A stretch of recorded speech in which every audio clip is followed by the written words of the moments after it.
South Africa, a diverse and vibrant country located at the southern tip of Africa. Known for its stunning natural beauty, rich cultural heritage, and complex history. In 1994, South Africa took a historic step towards democracy as millions of black South Africans voted for the first time, marking the end of apartheid's decades-long grip on the nation. The embodiment of freedom, uTata Nelson Mandela, took oath of office on May 10, 1994, birthing a new dawn for South Africa as its first democratic president. South Africa's governance is divided amongst three capital cities, with Pretoria, located in Gauteng, serving as the administrative capital. Pretoria is the seat of the executive branch of government and hosts foreign embassies. The Union Buildings in Pretoria forms part of the government's official seat and houses the presidency. The judicial capital is Bloemfontein, also known as the City of Roses, located in the Free State. This city is home to the Supreme Court of Appeal, the second highest court in South Africa. Western Cape hosts the legislative capital city, Cape Town. The city is home to some of South Africa's most beautiful and diverse landscapes, flora and fauna. Steeped in struggle and turmoil, it is also where our parliament is located, set in the historic precinct within the company's gardens. The parliament has served as a representative body for over 55 million citizens and multiple political parties, driving transformative change through thousands of laws since the end of apartheid. Two days into 2022, a fire broke out at the parliamentary precinct. For 3 days and nights, more than 300 firefighters worked tirelessly to bring the blaze under control. In the end, much of the National and Old Assembly building would be left gutted, the National Assembly chamber destroyed beyond repair. Rising from the devastation of the 2022 fire, an opportunity has emerged to reimagine Parliament as a true reflection of South Africa's rich diversity and the constitutional values that shape our democracy. The architectural response gives bold expression to these ideals. The chamber is elevated to the second floor, purposefully revealing the ground level as an accessible public space, a symbolic gesture of land acknowledgement. The design also recognizes the complex and layered history of Parliament, shaped by multiple historical eras. The legacy of the old architecture, marked by authority, dominance, and imperial ideology, cannot be erased. Instead, it must be confronted and reinterpreted through decolonial design strategies that challenge and transform its meanings. By peeling away the old facade, space is created for a new architecture to emerge, one that embodies transparency and accountability. The interior is no longer hidden. Instead, it is revealed to the public, inviting openness and trust. The design of the National Assembly encourages moments of reflection and contemplation. At its formal entrance, a symbolic river, fed by the ancient watercourse that runs beneath the building, is brought to the surface as a reflective pond. This gesture marks a powerful moment of pause as visitors cross the water. They symbolically acknowledge the past while moving forward into a more hopeful future. This river is more than metaphor.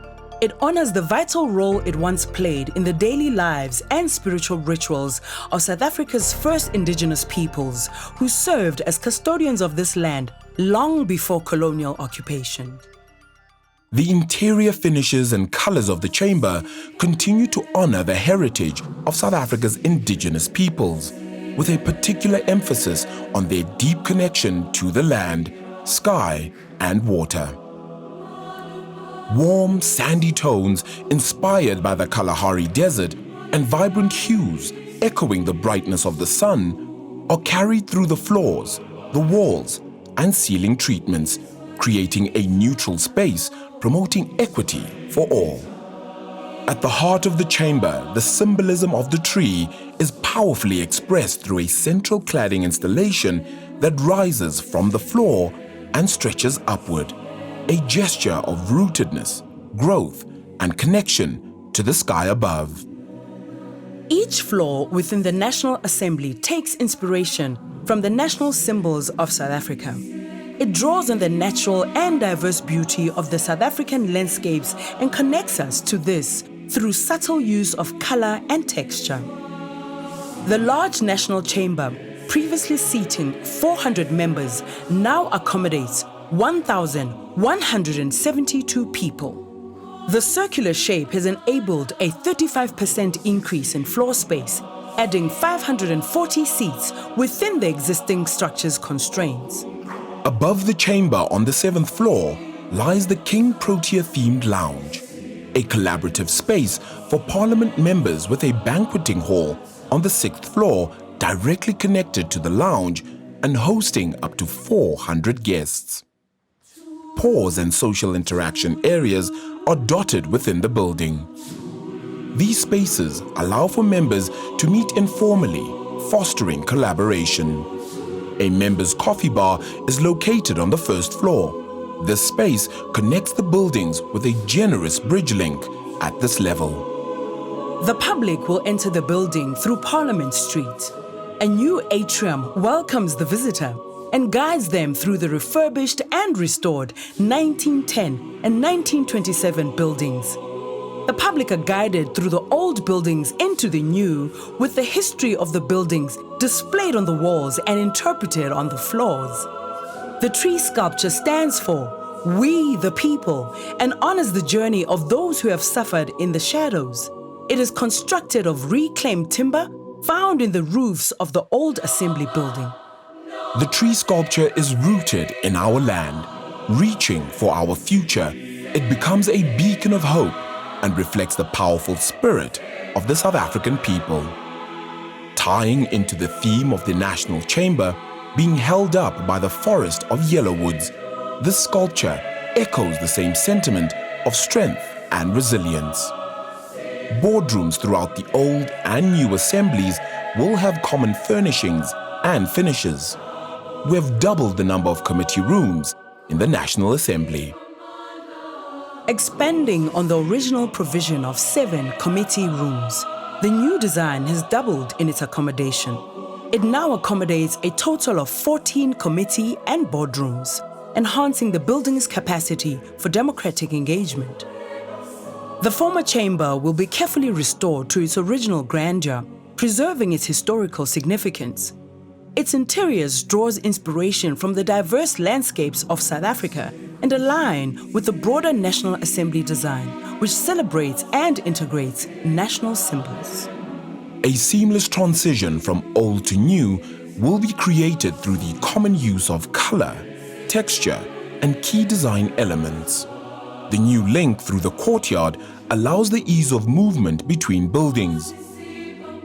Parliament is viewed as a site of transformation and inclusion, of transparency, integrity, and accountability.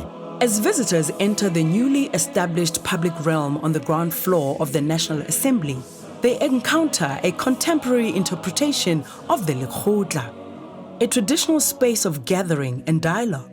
The chamber is elevated above the space, supported by 12 concrete columns symbolizing South Africa's 12 official languages, including sign language. These columns are inscribed with writings, artworks, and cultural symbols that reflect the country's rich diversity. Together, they form a powerful architectural expression of unity through difference, a celebration of South Africa's strength and its plurality. Parliament seeks to embody the vision of a people's parliament by creating an environment rooted in inclusion, dignity, and belonging. The design places strong emphasis on accessibility, ensuring that all South Africans, including persons with visual impairments, can navigate the space with ease. Key features such as a generous ramp leading to the main chamber reinforce this commitment to universal access and participation. Moments of resonance and reflection invite visitors to connect with the past while envisioning the future. One such poignant feature is Mandela's Point in space, a bridge extending into the void that marks the precise location where Nelson Mandela was nominated as South Africa's first democratic president. As visitors walk along the bridge, they can read and listen to the story of that historic day, honoring and immortalizing our nation's enduring struggle for freedom and democracy. The new Parliament of South Africa is designed as an inclusive space where citizens can be heard and engage meaningfully with the institution's daily functions. Placing the voice of the people at its core, it offers an interactive platform that encourages public connection and provides a welcoming environment for diverse voices to be expressed. Visitors can explore the space through advanced technology, including interactive information stations and live streaming of committee meetings and parliamentary debates.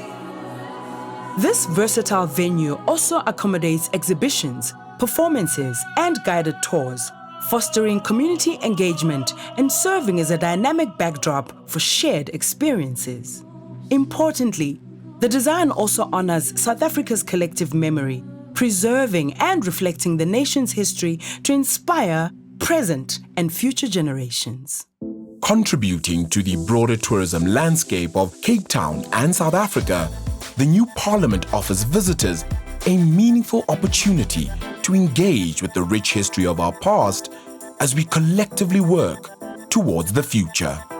As a proud member of the global community, the refurbished Parliament building stands as a powerful symbol of democracy, justice, and the enduring values that unite our nation.